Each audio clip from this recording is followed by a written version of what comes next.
So, as a faculty user, you'll be able to assign all of our learning resources to your students.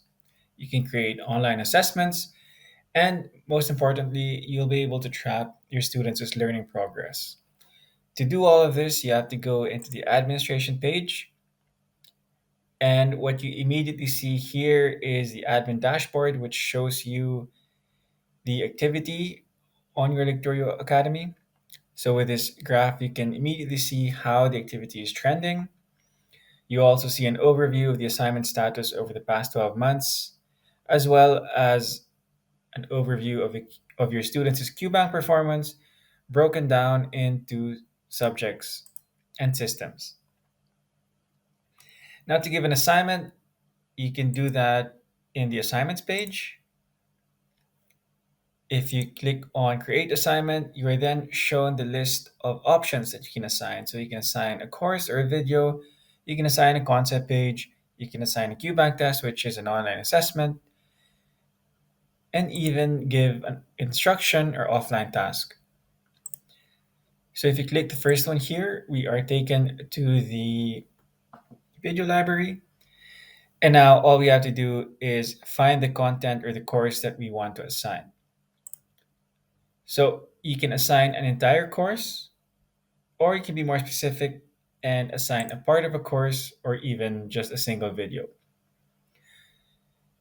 Now, once you've found the content that you want to assign, look for the assign button, click on it, and you will see this page. Here, what you have to do is number one, determine who the assignees will be.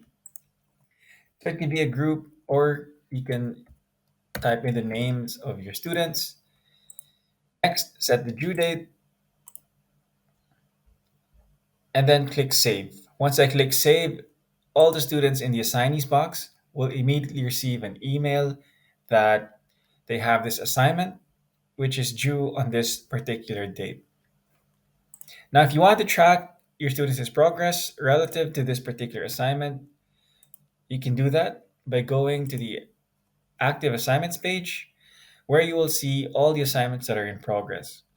So you see here all the assignments that are currently active or currently out there for students to complete, and you can see their status.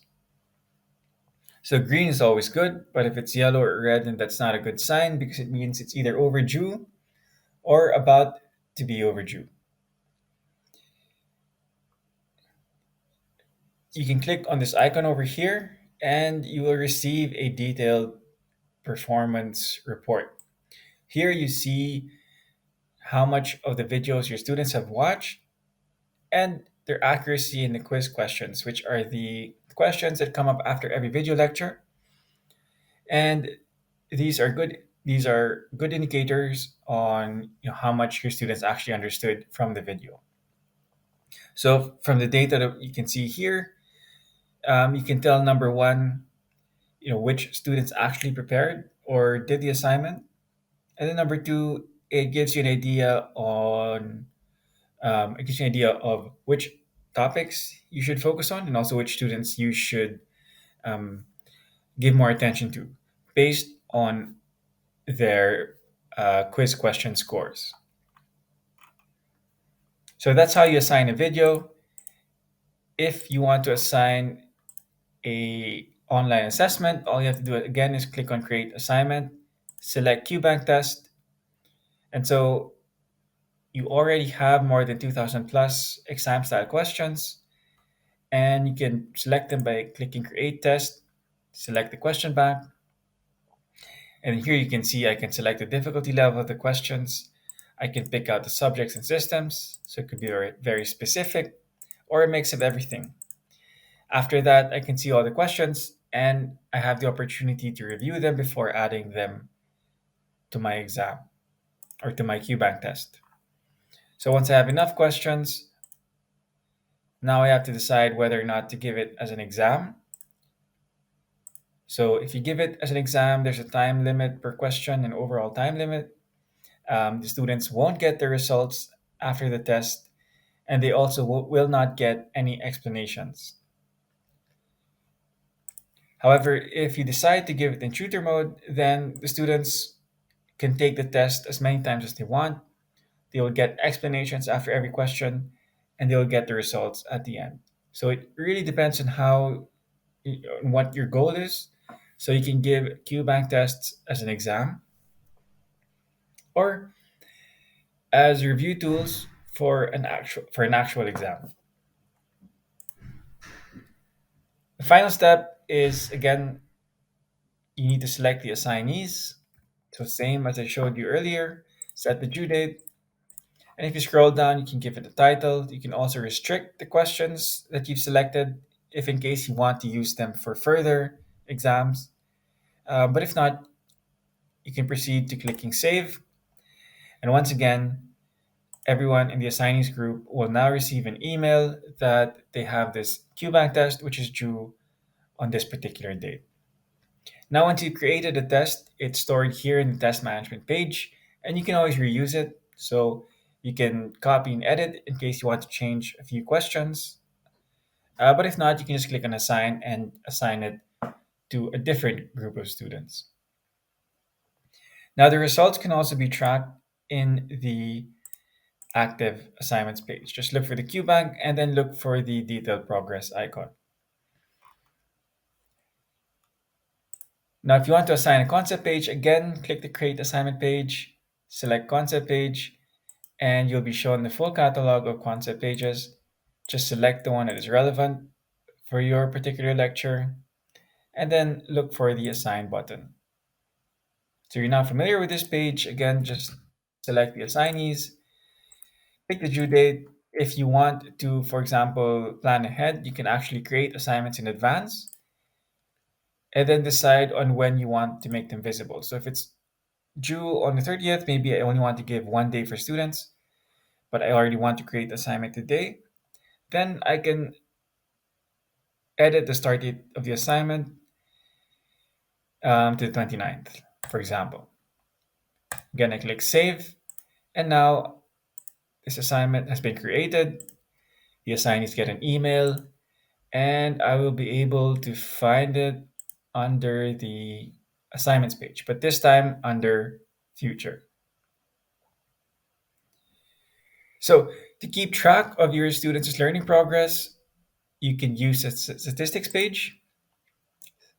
So here you see an overview of the activity statistics shown by group or by individual users. You can adjust the time date and even export the data. If you want a more specific view, for example, a view in terms of content, you can go to the library statistics, and here you see that the same activity statistics are shown, but this time, um, specific to video libraries. So you can select a particular group or a student. You can click through the libraries to see which topics under pre-medical they're watching the most, and you can see their quiz question scores over here. For QBank scores, you can go to QBank, and again, you can filter the data by users and groups. You can adjust the date range, and you can select a particular QBank. Here you will see how many of the questions in the QBank were used, and also their scores broken down by subjects and systems. So you can get a pretty good idea of your students' strengths and weaknesses from this page. If you want to focus on a specific student, then I recommend using the individual learner view. Here you have to select one student and then you will see the risk score. So the risk score is calculated automatically based on number of overdue assignments that they have and also their performance in the quiz questions or the spaced repetition. So basically, the higher the score, the higher the probability that this student is falling behind and might require more attention. In addition, you also see what is or what are the students' plate. You see their study planners, everything that they're that's assigned to them, and their progress. You also see the library statistics, but this time it's for one particular student. And you can also see their spatial repetition performance as well as their QBank performance. Lastly, you also have a built-in data visualization tool, which is the Insights dashboard. So when you click on that,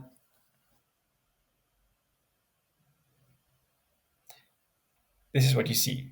So it's an easier way to sort and analyze the data. All you have to do is manipulate these filters over here, and the graphs will automatically adjust.